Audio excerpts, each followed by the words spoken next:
हिंदू धर्म में पौष माह की पूर्णिमा का बहुत महत्व होता है। इसे पौष पूर्णिमा भी कहा जाता है। पूर्णिमा की तिथि चंद्रमा की प्रिय होती है। इस दिन चंद्रमा अपने पूर्ण आकार में होता है। पौष पूर्णिमा के दिन दान, स्नान और सूर्य देव को अर्घ्य देने का विशेष महत्व बताया गया है। पौष पूर्णिमा के दिन काशी, प्रयागराज और हरिद्वार में गंगा स्नान होता है। इस दिन लोग सुबह स्नान के बाद सूर्य देव को अर्घ्य देते हैं और व्रत का संकल्प करते हैं। इस बार पौष पूर्णिमा 25 जनवरी गुरुवार के दिन मनाई जाएगी। पौष पूर्णिमा व्रत 2024 का शुभ मुहूर्त। पौष पूर्णिमा तिथि की शुरुआत 24 जनवरी की रात 9:52 से।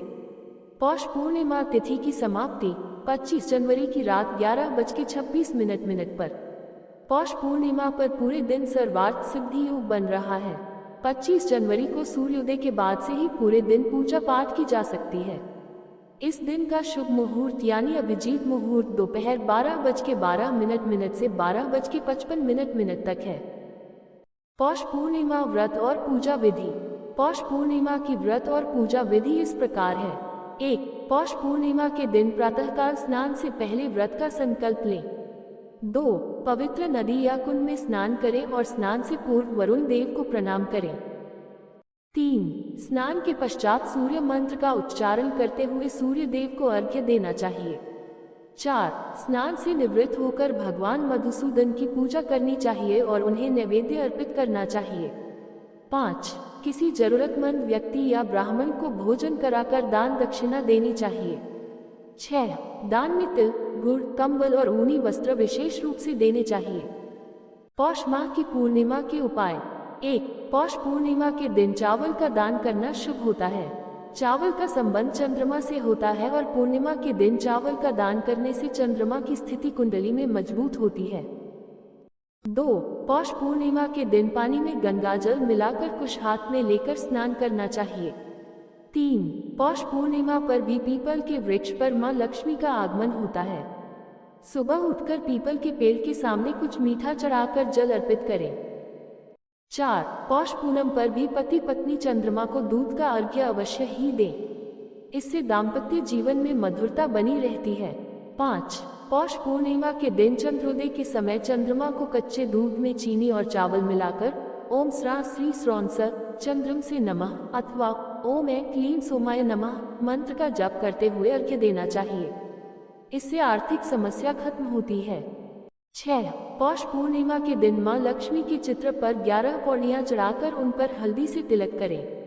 अगले दिन सुबह इन कौड़ियों को लाल कपड़े में बांधकर अपनी तिजोरी में रखें। इस उपाय से घर में धन की कमी नहीं होती है। हर पूर्णिमा के दिन इन कौड़ियों को अपनी तिजोरी से निकालकर लक्ष्मी जी के सामने रखकर उन पर हल्दी से तिलक करें। फिर अगले दिन उन्हें लाल कपड़े में बांधकर अपनी तिजोरी में रखें। लक्ष्मी देवी की कृपा बनी रहेगी।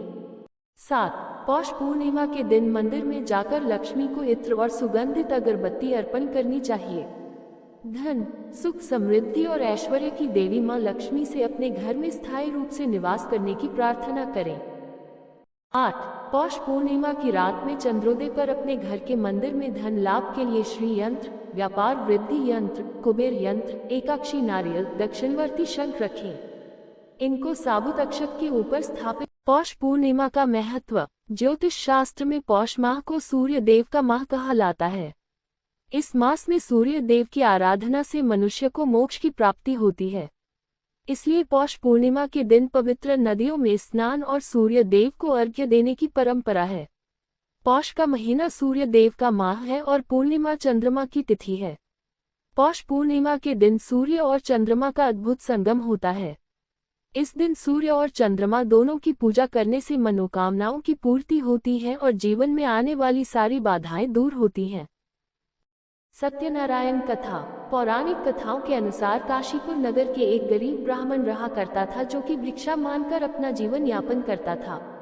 एक बार भगवान विष्णु एक बूढ़े ब्राह्मण का रूप धरकर स्वयं उस गरीब ब्राह्मण के पास गए और कहने लगे, हे विप्रे, श्री सत्यनारायण भगवान मनोवांछित फल देने वाले हैं और उनका व्रत व पूजन करने से मनुष्य के सभी दुख दूर होते हैं।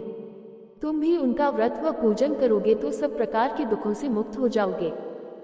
इस व्रत का मतलब मात्र भोजन न लेना ही नहीं समझना चाहिए, बल्कि उपवास के समय हृदय में ये धारणा होनी चाहिए कि आज श्री सत्यनारायण भगवान हमारे पास ही विराजमान है। अतः अंदर व बाहर शुचिता बनाए रखनी चाहिए और श्रद्धा विश्वास पूर्वक भगवान का पूजन कर उनकी मंगलमयी कथा का श्रवण करना चाहिए। श्री सत्यनारायण की कथा बताती है कि व्रत पूजन करने में मानव मात्र का समान अधिकार है, चाहे वह निर्धन, धनवान, राजा हो या व्यवसायिक, ब्राह्मण हो या अन्य वर्ग, स्त्री हो या पुरुष।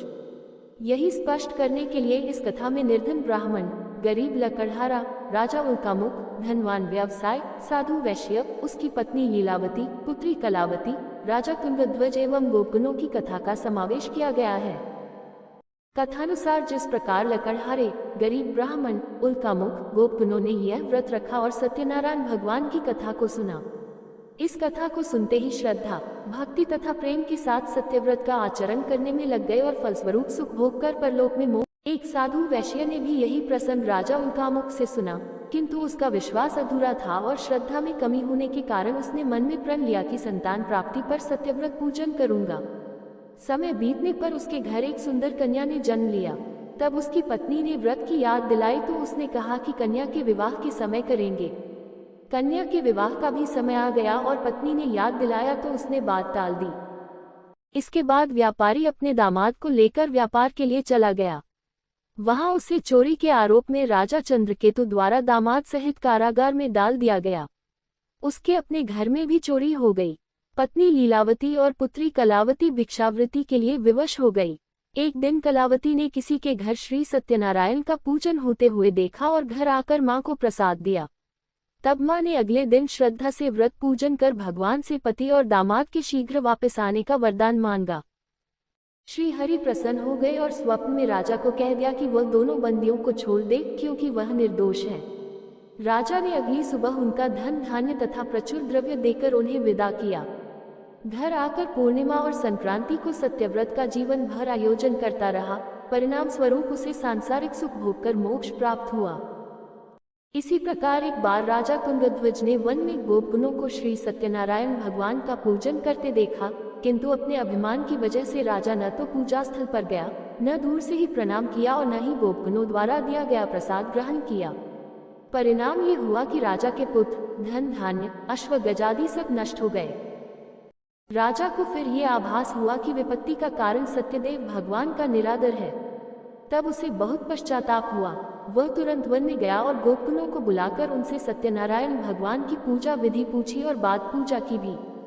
फिर उसने उनसे ही प्रसाद ग्रहण किया तथा घर आ गया। उसने देखा कि विपत्ति टल गई और उसकी सारी संपत्ति तथा जन सुरक्षित हो गए। राजा प्रसन्नता से भर गया और अपना सर्वस्व भगवान को अर्पित कर दिया। जानकारी अच्छी लगी हो तो कृपया वीडियो को लाइक करें और चैनल को सब्सक्राइब करें। धन्यवाद।